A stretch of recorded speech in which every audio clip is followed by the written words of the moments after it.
Assalamualaikum warahmatullahi wabarakatuh. Apa kabar anak-anak semuanya? Semoga tetap dalam kondisi sehat walafiat dimanapun dan kondisi apapun.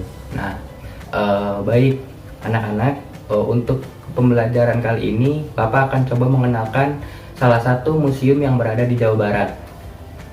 Nah, tepatnya di Kabupaten Kuningan, yaitu situ Museum Taman Purbakala Cipari di Kelurahan Cipari, Kecamatan Cigugur, Kabupaten Kuningan. Nah, harga tiket masuk ke museum ini sangat murah, berkisar Rp2.000. Nah, untuk jam masuknya itu mulai dari jam 8 hingga pukul 4 sore.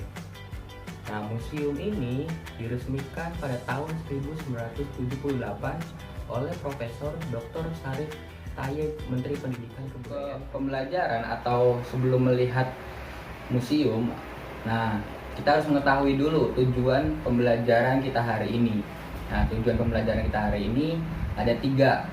Yang pertama itu adalah untuk mengetahui tempat situ Museum Taman Purbakala, dan yang kedua itu adalah untuk mengetahui benda-benda masa praksara, dan yang ketiga untuk mengetahui upaya pelestarian benda-benda masa praksara. Selanjutnya ada yang pertama itu adalah peti kubur batu. Nah, di situs Cipari khususnya dan umumnya di Kabupaten Kuningan dibuat dari jenis batuan andesit yang berbentuk sirap. Konstruksi peti kubur batu ini dikenal dengan bentuk swastika karena bentuknya tidak berbentuk persegi panjang tapi menyerupai trapesium. Peti kubur batu tersebut merupakan wadah untuk mengubur mayat. Pada budaya megalit, penguburan antara lain meletakkan mayat di dalam kubur batu karena penguburan merupakan bagian penting dalam situs kepercayaan. Sebab dalam penguburan terkandung pengertian masyarakat tentang si mati dan untuk kesinambungan si mati. Di dalam peti kubur tidak terdapat kerangka manusia, hanyalah bekal kubur yang didapatkan berupa apak batu, gelang batu, dan gerabah. Nah, hal ini karena keberadaan peti kubur batu di situ Cipari berada pada ketinggian 661 meter dari permukaan laut. Tanahnya gembur, subur, dan keasamannya tinggi, tidak bisa mengawetkan organik, terutama tulang menurut penelitian sementara. Nah, kita masuk ke benda berikutnya. Ada altar batu atau punden berundak. Nah, altar batu merupakan sebuah bangunan yang berundak-undak yang datarannya atasnya biasanya mengandung benda-benda megalit atau makam seorang yang dianggap tokoh dan dikeramatkan, dan berfungsi sebagai tempat upacara dalam hubungan dengan pemujaan arwah nenek moyangnya. Nah, tempat berikutnya atau benda berikutnya yaitu adalah menhir. Menhir adalah sebuah batu tegak kasar yang tidak dikerjakan, disimpan manusia di suatu tempat yang sangat tinggi untuk kepemungkinan memperingati seseorang yang sudah mati ataupun masih hidup. Batu tersebut dianggap sebagai medium mempermakan sekaligus menjadi tanda kedatangan roh nenek moyang atau bisa disebut dengan tempat pemujaan. Nah, selanjutnya yaitu ada benda dolmen atau batu meja.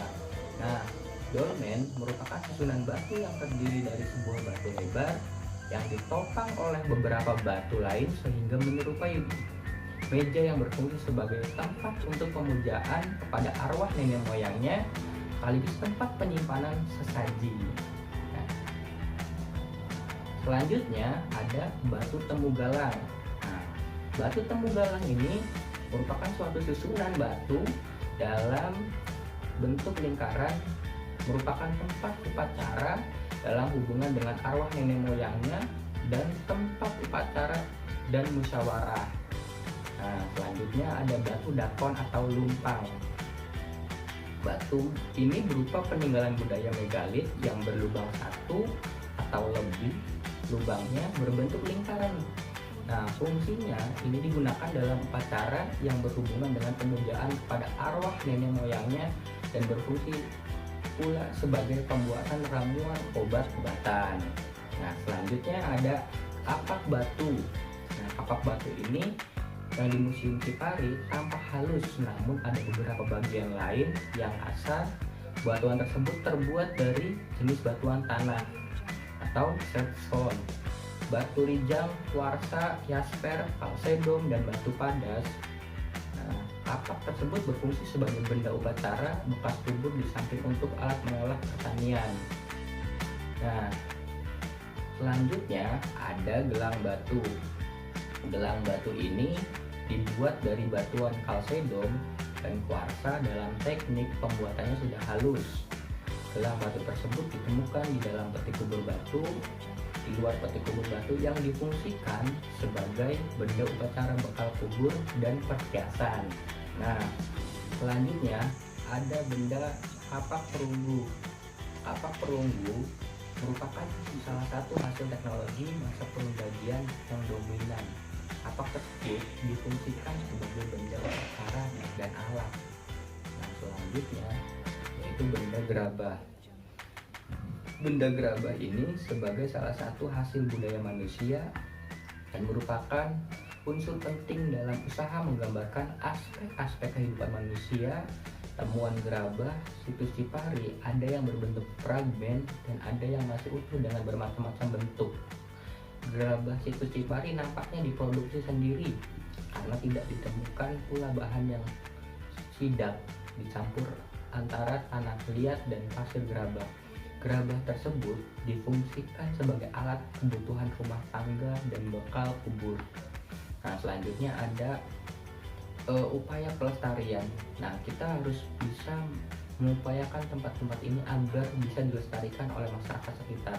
Nah, benda-benda cagar budaya yang ada di situs Cipari ini merupakan kekayaan budaya bangsa yang penting. Artinya, bagi pemahaman dan pengembangan sejarah ilmu pengetahuan dan kebudayaan, sehingga perlu dilestarikan dan dilindungi demi pemupukan jati diri bangsa dan kepentingan nasional. Benda cagar budaya merupakan tonggak perjalanan hidup manusia sebagai suatu bangsa dan negara. Nah, sejarah dengan usaha memasyarakatkan dan memperkenalkan benda cagar budaya kepada masyarakat luas, maka untuk melindungi benda cagar budaya serta benda temuan yang ada di situs Cipari ini, maka dibangunlah museum dan disertai dengan penanaman dengan maksud memperagakan bentuk-bentuk momen-momen, monumen-monumen pada masa budaya megalit. Nah, di samping upaya pelindungan, pelestarian, dan pengembangan museum cagar budaya atau situs, jika dalam mengelolanya dengan benar-benar tidak ada merugikan benda cagar budaya itu sendiri, bahkan akan sangat potensial sebagai penarik awal bagi datangnya para wisatawan. Nah, dengan demikian, sistem Museum Taman Purbakala Cipari sangat penting bagi perkembangan purbakalaan karena di dalamnya mengandung fungsi yang meliputi cermin sejarah manusia kebudayaan, dan yang kedua itu adalah media pendidikan, yang ketiga adalah objek wisata, yang keempat ada tempat pengenalan ilmu kebudayaan antar daerah dan bangsa, dan yang kelima ada suaka alam dan cagar budaya, dan yang keenam tempat penyaluran ilmu untuk umum, dan yang ketujuh tempat dokumentasi dan penelitian ilmu. Setelah kita sudah melihat dari awal sampai akhir terkait tentang museum Praaksara, yaitu situs Museum Purbakala. Nah, kita Bapak akan memberikan beberapa pertanyaan nih buat kalian. Nah, pertanyaannya yang pertama itu adalah mengapa batu temu galang berbentuk melingkar? Nah, yang kedua itu adalah nilai-nilai apa yang bisa kita ambil dari batu menhir? Dan yang ketiga itu adalah mengapa kapak batu terbuat dari bahan yang lain? Ya, adalah yang pertama karena untuk mengumpulkan orang-orang banyak serta menjadi pusat musyawarah agar lebih efektif dan fokus. Dan jawaban yang kedua itu ada beberapa nilai yang terkandung dalam batu menhir. Yang pertama itu adalah nilai kekerabatan, yang kedua adalah nilai kesetiaan keluarga, yang ketiga adalah nilai kepercayaan. Nah, jawaban yang ketiga Karena pada masa itu termasuk pada zaman batu tua atau Paleolitikum, yaitu zaman yang memiliki ciri khas berupa perkembangan alat-alat bantu. Nah, kiranya itu saja yang bisa Bapak sampaikan pada pertemuan kali ini. Terima kasih. Wallahul muwaffiq ila aqwamit thoriq. Wassalamualaikum warahmatullahi wabarakatuh.